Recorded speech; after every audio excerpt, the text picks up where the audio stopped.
नमस्कार, मैं हूं मोनस खान। अमृत विचार देख रहे हैं आप। एक तरफ जहां कोरोना वायरस ने तमाम जो सेक्टर थे उन पर अपना असर छोड़ा, तो सबसे बड़ा असर अगर कहीं हुआ तो वो एजुकेशन सेक्टर था। बच्चों की पढ़ाई ठप हो गई। पेरेंट्स कई जो थे वो जॉबलेस हो गए, उनकी नौकरी जाने से या फिर उनका जो कारोबार था वो ख़त्म होने से वो बच्चों की जो फ़ीस थे उसको भरने में उन्हें दिक्कत आई। बच्चों का कहीं ना कहीं पढ़ाई का नुकसान हुआ है। इसी को देखते हुए साबरी पब्लिक स्कूल के जो प्रिंसिपल हैं शाहनवाज़ खान, उन्होंने एक पहल की है। क्या है वो पहल, बात करेंगे ख़ुद जो प्रिंसिपल हैं साबरी पब्लिक स्कूल के, शाहनवाज़ सर। सर, बहुत बहुत स्वागत है आपका। धन्यवाद। क्या क्या है वो पहल जिसके बारे में आप बात कर रहे थे? जी, असल में हम लोगों ने जब देखा कि जो पेरेंट्स का इकोनॉमिक कंडीशन है, काफ़ी पेरेंट ऐसे हैं जिनके बच्चे जैसे कि आपने बताया कि फ़ी अफोर्ड ना कर पाने की वजह से स्कूल से उनका कट ऑफ हो गया है। तो हमारा ख़्याल है कि एक शिक्षक होने के नाते हम लोगों की ये सामाजिक ज़िम्मेदारी बनती है कि बच्चे का जो वो लर्निंग गैप आएगा वो कहीं ना कहीं उसके आने वाले कई साल तक उसको दिक्कत करेगा। तो इसीलिए हम लोगों ने एक नए स्कूल का एक प्लेटफॉर्म अपने बच्चों के लिए दिया है, अपने पेरेंट्स के लिए दिया है, जो सिटी ई स्कूल के नाम से हम लोग इंशाल्लाह लेकर आ रहे हैं। इसमें हम बच्चों को पूरे जो साल का कोर्स है, जो भी अब उनका सिलेबस रहता है क्लास वाइज, उसको एक इंटीग्रेटेड अप्रोच के साथ कंप्लीट करेंगे। जी, तो सर ये क्या इंटीग्रेटेड अप्रोच किस तरह से रहेगी? क्या जो पढ़ाई का जो उनकी एजुकेशन है बच्चों की, क्या पूरा ये स्ट्रक्चर रहेगा? क्या ये ऑनलाइन है या फिर आप बच्चों को फिज़िकली स्कूल में बुला करके एजुकेशन देंगे? टीचर्स कौन रहेंगे और जो बच्चे हैं वो कैसे कैसे बच्चे उनका चुनाव आप कर रहे हैं?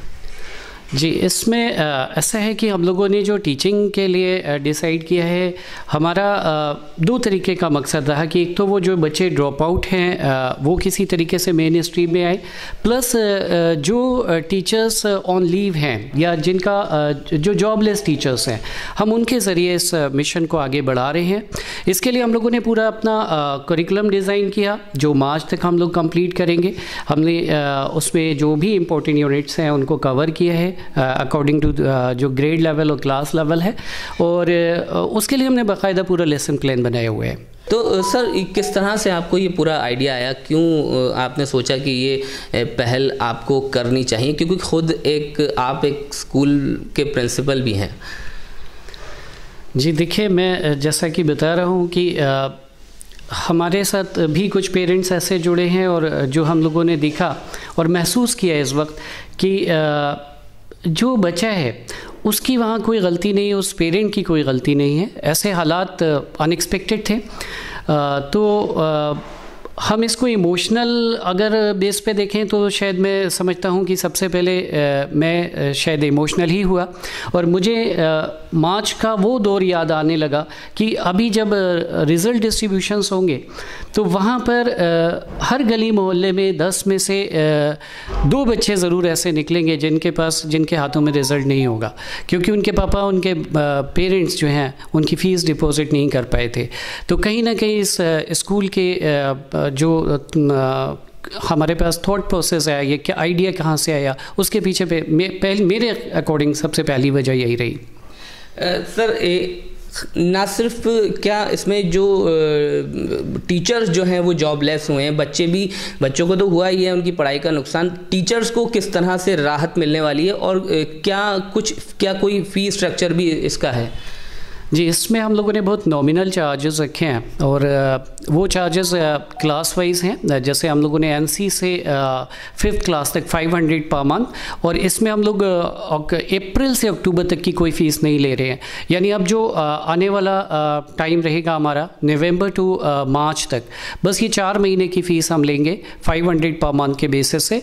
और अगर सीनियर स्टूडेंट्स हैं लाइक फ्रॉम ग्रेड 6 to 8, उनका हमारा फ़ीस स्ट्रक्चर 600 रहेगा। अभी तो सर ये एक तरह से आपने पेंडेमिक को देखते हुए आपने शुरू करा है, लेकिन इसको किस तरह से आप आगे एक्सटेंड करने की कोशिश करेंगे? अब मान लीजिए जब ये पूरा पेंडेमिक एक तरह से ख़त्म हो जाता है और सब कुछ नॉर्मली हो जाता है, तब भी क्या आप इसको आगे लेकर के जाएंगे इसी फॉर्मेट को? जी, बहुत अच्छा सवाल है आपका। और मैं समझता हूँ कि ज़ाहिर सी बात है, पेंडेमिक ने हमें बहुत कुछ सिखाया है। और एक जो हमारी लर्निंग रही है वो ये रही है कि पहले टीचर और स्टूडेंट का जो कनेक्ट था वो सिर्फ स्कूल तक था, 6 घंटे 7 घंटे का था। आज वो स्कूल की बाउंड्रीज से बाहर निकला है। तो ज़ाहिर सी बात है कि हम इसको कंटिन्यू रखेंगे, क्योंकि आज हमारा टीचर और बच्चे का जो कनेक्ट रेशियो है, जो टीचर और पेरेंट का कनेक्ट है, वो काफ़ी बढ़ गया है। और वो 8 और 10 घंटे नहीं, वो 15-15 घंटों तक का कनेक्ट है, और ये हमारे बच्चे के लिए बहुत बेटर है। तो शाहनवाज ख़ान थे ये प्रिंसिपल साबरी पब्लिक स्कूल के, बता रहे थे किस तरह से जो बच्चे स्कूल से ड्रॉप आउट हो चुके हैं, उनके पेरेंट्स उनके नाम कटा रहे हैं।